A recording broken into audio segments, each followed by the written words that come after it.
നമസ്കാരം. കേരളത്തിലെ തന്നെ പ്രശസ്തമായ ശിവക്ഷേത്രത്തിലേക്ക് ഒരു ട്രെയിൻ യാത്ര പോയി വന്നാലോ? ഞാൻ പറഞ്ഞു വരുന്നത് എറണാകുളത്തപ്പൻ എന്നറിയപ്പെടുന്ന എറണാകുളം ശിവക്ഷേത്രത്തെ പറ്റിയിട്ടാണ് കേട്ടോ. ഈ ഒരു ക്ഷേത്രത്തിലേക്ക് എങ്ങനെ വളരെ എളുപ്പത്തിൽ ട്രെയിൻ മാർഗം വന്ന് ട്രെയിൻ മാർഗം തന്നെ തിരികെ പോകാൻ സാധിക്കും എന്നതിനെ പറ്റിയിട്ടുള്ളൊരു വിവരണമാണ് നമ്മുടെ ഇന്നത്തെ വീഡിയോ. ക്ഷേത്ര ദർശന സമയം, ഏത് ട്രെയിനിലാണ് വരേണ്ടത്, പോകേണ്ടത് ഏത് ട്രെയിനിലാണ്, അങ്ങനെയുള്ള എല്ലാം സ്റ്റെപ്പ് ബൈ സ്റ്റെപ്പായിട്ട് പറഞ്ഞു തരുന്ന ഒരു ചെറിയ വീഡിയോ ആണ് കേട്ടോ ഇത്. വീഡിയോയിലോട്ട് പോകുന്നതിന് മുമ്പ് നിങ്ങൾ എല്ലാവരും തരുന്നതാണ് എനിക്കൊരു ചെറിയ ലൈക്ക് എന്ന് സഹായിക്കണം. ഇനി ഒട്ടും സമയം കളയാതെ ഈ ഒരു ക്ഷേത്രത്തിലേക്ക് എങ്ങനെ നമുക്ക് എത്തിച്ചേരാമെന്ന് നോക്കാം. നമ്മുടെ ട്രെയിൻ യാത്ര ആരംഭിക്കുന്നത് കൊല്ലത്തു നിന്നാണ് കേട്ടോ. Train number 663-08 Kollam Ernakulam junction MEMU ട്രെയിനിലാണ് നമ്മുടെ യാത്ര. ശ്രദ്ധിക്കുക, നമ്മളിപ്പോൾ ഈ യാത്ര ചെയ്തുകൊണ്ടിരിക്കുന്ന ട്രെയിൻ ആഴ്ചയിൽ ബുധനാഴ്ച ഒഴികെ ബാക്കി എല്ലാ ദിവസവും സർവീസ് നടത്തുന്ന ഒരു ട്രെയിനാണ് കേട്ടോ. കൊല്ലത്ത് നിന്നും എറണാകുളം ജംഗ്ഷനിലേക്കാണ് നമ്മൾ ട്രെയിൻ ടിക്കറ്റ് എടുത്തിരിക്കുന്നത്. ഒരാൾക്ക് വരുന്നത് വെറും 35 രൂപ മാത്രമാണ് കേട്ടോ ടിക്കറ്റ് ചാർജ്. ട്രെയിൻ മാർഗം എറണാകുളം ശിവക്ഷേത്രത്തിലേക്ക് പോകുമ്പോൾ ഏറ്റവും അടുത്തുള്ള സ്റ്റേഷൻ എറണാകുളം ജംഗ്ഷനാണ്. ഇവിടുന്ന് 1.4 കിലോമീറ്റർ ദൂരം മാത്രമേ ഉള്ളൂ. എറണാകുളം ജംഗ്ഷൻ റെയിൽവേ സ്റ്റേഷൻ എന്ന് പറയുമ്പോൾ നമ്മുടെ എറണാകുളം സൗത്ത് റെയിൽവേ സ്റ്റേഷൻ കേട്ടോ. നടന്നു പോകുന്നവർക്ക് നടന്നു പോകാം. ഇനി ഓട്ടോ ആണെങ്കിൽ അവർ 50 രൂപ മേടിക്കും കേട്ടോ. നമ്മൾ ഇവിടെ എത്തിയ സമയം ഉച്ചയ്ക്ക് ശേഷം 2:30. ഇവിടെ platform number 1 pay and use toilet ഉണ്ട്. ക്ലോക്ക് റൂം 20 രൂപയും പേ ആൻഡ് യൂസ് ടോയ്ലറ്റ് 20 രൂപയാണ്. രണ്ടും പ്ലാറ്റ്ഫോം നമ്പർ 1 തന്നെയാണ് കേട്ടോ. ശ്രദ്ധിക്കുക, എറണാകുളം ജംഗ്ഷനിൽ AC പെയ്ഡ് വെയിറ്റിംഗ് ഹാളില്ല. അങ്ങനെ നമ്മൾ ഇവിടെ വന്ന് ഒന്ന് സെറ്റായതിനു ശേഷം പുറത്തിറങ്ങി ഒരു ഓട്ടോ പിടിച്ച് നേരെ ക്ഷേത്രത്തിലേക്ക് പൊയ്ക്കൊണ്ടിരിക്കുകയാണ്. ക്ഷേത്ര ദർശന സമയം പുലർച്ചെ 4 മുതൽ രാവിലെ 11 മണി വരെയും വൈകുന്നേരം 4 മുതൽ രാത്രി 8 മണി വരെയുമാണ്. അങ്ങനെ എങ്ങനെയാണ് നമ്മൾ ഈ ഒരു ക്ഷേത്രത്തിലേക്ക് എത്തിച്ചേർന്നത് എന്ന് നിങ്ങൾക്ക് മനസ്സിലായെന്ന് വിശ്വസിക്കുന്നു. ഇനി നമുക്ക് ക്ഷേത്രത്തിനെ പറ്റിയും ക്ഷേത്രത്തിലെ മറ്റു വിശേഷങ്ങളും കേൾക്കാം. പരശുരാമ പ്രതിഷ്ഠിതനായ കേരളത്തിലെ 108 ശിവാലയങ്ങളിൽ ഒന്നാണ് കേട്ടോ എറണാകുളം ശിവക്ഷേത്രം. അത്യുഗ്രമൂർത്തിയായ പരമശിവ ഭഗവാനാണ് ഇവിടുത്തെ മുഖ്യ പ്രതിഷ്ഠ. കിരാതമൂർത്തിയായും പാർവതീ സമേതനായും 2 രൂപങ്ങളിൽ ഇവിടെ ശിവഭഗവാന് പ്രതിഷ്ഠകളുണ്ട് കേട്ടോ. കൂടാതെ ഉപദേവതകളായി ഗണപതി ഭഗവാൻ, സുബ്രഹ്മണ്യ സ്വാമി, കാനനവാസനും കലിയുഗ വരദനുമായ അയ്യപ്പ സ്വാമി, നാഗദൈവങ്ങൾ എന്നിവർക്കും സന്നിധികളുണ്ട്. എറണാകുളത്തപ്പൻ എന്നറിയപ്പെടുന്ന ഇവിടുത്തെ മഹാദേവൻ എറണാകുളം നഗരത്തിന്റെ കുലദൈവമായി കണക്കാക്കപ്പെടുന്നു. ധാരാളം ആളുകൾ ഈ ഒരു ക്ഷേത്രം സന്ദർശിക്കാറുണ്ട് കേട്ടോ.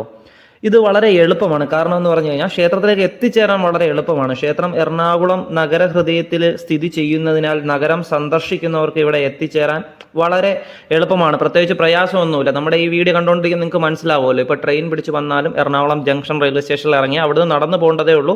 ഇനി ഫാമിലി ആയിട്ട് വരുന്നവരും അല്ലെങ്കിൽ ഇനി നടക്കാൻ ബുദ്ധിമുട്ടുള്ള പ്രായം കൂടുതലുള്ള ആൾക്കാർക്കൊക്കെ ഓട്ടോയിൽ വരാൻ സുഖമായിട്ട് ക്ഷേത്രത്തിലേക്ക് എത്തിച്ചേരാം. തീർച്ചയായും ജീവിതത്തിൽ ഒരു വട്ടമെങ്കിലും ദർശനം നടത്തേണ്ട ഒരു മഹാക്ഷേത്രമാണ് കേട്ടോ എറണാകുളം ശിവക്ഷേത്രം. നമ്മുടെ എറണാകുളത്തപ്പൻ്റെ സന്നിധിയിലേക്ക് ഇതുവരെയും ആരും ദർശനത്തിനായി വന്നിട്ടില്ലെങ്കിൽ തീർച്ചയായും വരിക. വന്നിട്ടുള്ളവരുണ്ടെങ്കിൽ നിങ്ങളുടെ അനുഭവങ്ങളും അഭിപ്രായങ്ങളും ഒന്ന് കമൻ്റായി അറിയിക്കുക കേട്ടോ. ശരിക്കും എറണാകുളം ക്ഷേത്രം വാസ്തവത്തിൽ 3 ക്ഷേത്രങ്ങളടങ്ങിയ ഒരു വലിയ ക്ഷേത്ര സമുച്ചയമാണ്. ഈ ശിവക്ഷേത്രത്തിന് സമീപമായിട്ട് കന്നഡ ശൈലിയിലുള്ള ഒരു ആഞ്ജനേയ ക്ഷേത്രവും തമിഴ് ശൈലിയിലുള്ള ഒരു സുബ്രഹ്മണ്യ ക്ഷേത്രവും സ്ഥിതി ചെയ്യുന്നു. എങ്കിലും 3 ക്ഷേത്രങ്ങളും സ്വതന്ത്രമായി തന്നെ നിലനിന്ന് പോരുന്നുണ്ട് കേട്ടോ.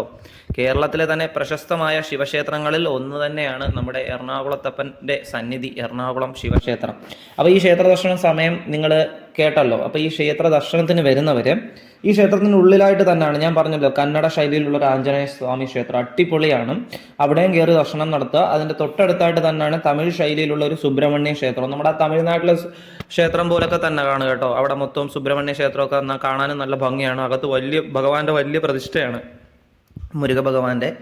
അപ്പോൾ ഈ 3 ക്ഷേത്രങ്ങളും സുഖമായിട്ട് തന്നെ നിങ്ങൾക്ക് ഒരു ദിവസം തന്നെ ദർശനം നടത്താനായി പറ്റും. ഞാൻ പറഞ്ഞില്ലേ, ഒരു ക്ഷേത്രത്തിനുള്ളിൽ തന്നെയാണ് ഈ 3 ക്ഷേത്രം. അതായത് ശിവഭഗവാന്റെ സന്നിധിയിൽ തന്നെയാണ് ഈ 3 ക്ഷേത്രം. പക്ഷെ അത് നടത്തുന്നത് 3 ആൾക്കാരാണെന്നേ ഉള്ളൂ.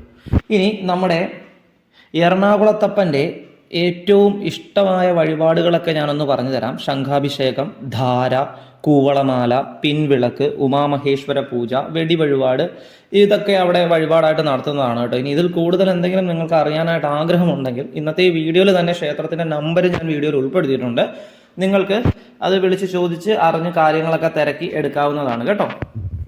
ഇവിടെ വൈകുന്നേരത്തിനായിട്ട് ഞാൻ മനഃപൂർവ്വം വന്നതാണ് കേട്ടോ ദർശനത്തിന്. ഭഗവാന്റെ സന്നിധിയിൽ വൈകുന്നേരം ഒന്ന് ദർശനം നടത്താൻ ഒരു ആഗ്രഹം ഉണ്ടായതുകൊണ്ടാണ് നമ്മളൊരു രാവിലെ ഇച്ചിരി നേരമൊക്കെ വെളുത്തൊരു 11 മണിക്കുള്ള ആ ഒരു മെമൂലം കയറി വീട്ടിൽ നിന്ന് ഫുഡ് എടുത്ത് ട്രെയിനിൽ ഇരുന്ന് തന്നെ കഴിച്ചു ഉച്ചയൊക്കെ ആയപ്പോഴത്തേക്കും. എന്നിട്ട് നേരെ ഇവിടെ വന്നു റെയിൽവേ സ്റ്റേഷനിൽ നിന്നൊന്ന് ഫ്രഷായി.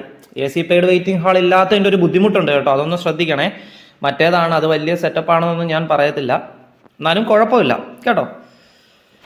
അപ്പോൾ അങ്ങനെയൊക്കെയാണ് കാര്യങ്ങൾ. അങ്ങനെ നമ്മുടെ ദർശനമൊക്കെ കഴിഞ്ഞ് കുറച്ചധിക നേരം ഭഗവാന്റെ സന്നിധിയിലേക്ക് ഇരുന്നിട്ട് നമ്മൾ നേരെ തിരിച്ച് റെയിൽവേ സ്റ്റേഷനിൽ പോവുകയാണ് കേട്ടോ. നമ്മൾ ഇങ്ങോട്ട് ഓട്ടോയിലാണ് വന്നെങ്കിൽ തിരിച്ച് നമ്മൾ നടന്നാണ് റെയിൽവേ സ്റ്റേഷനിലേക്ക് പോകാൻ പോകുന്നത്.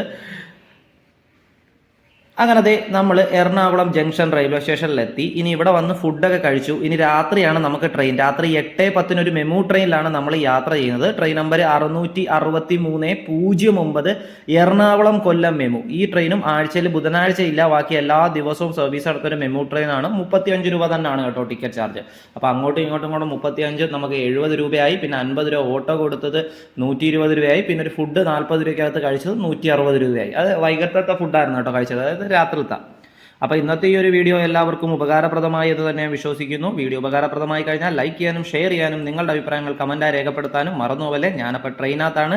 അങ്ങനെ നമ്മൾ കൊല്ലത്തും എത്തിയിരിക്കുകയാണ്. മറ്റൊരു വീഡിയോ ആയിട്ട് നമുക്ക് വീണ്ടും കാണാം. നിങ്ങളുടെ സ്വന്തം Malayali train blogger winding up. Bye bye bye bye bye.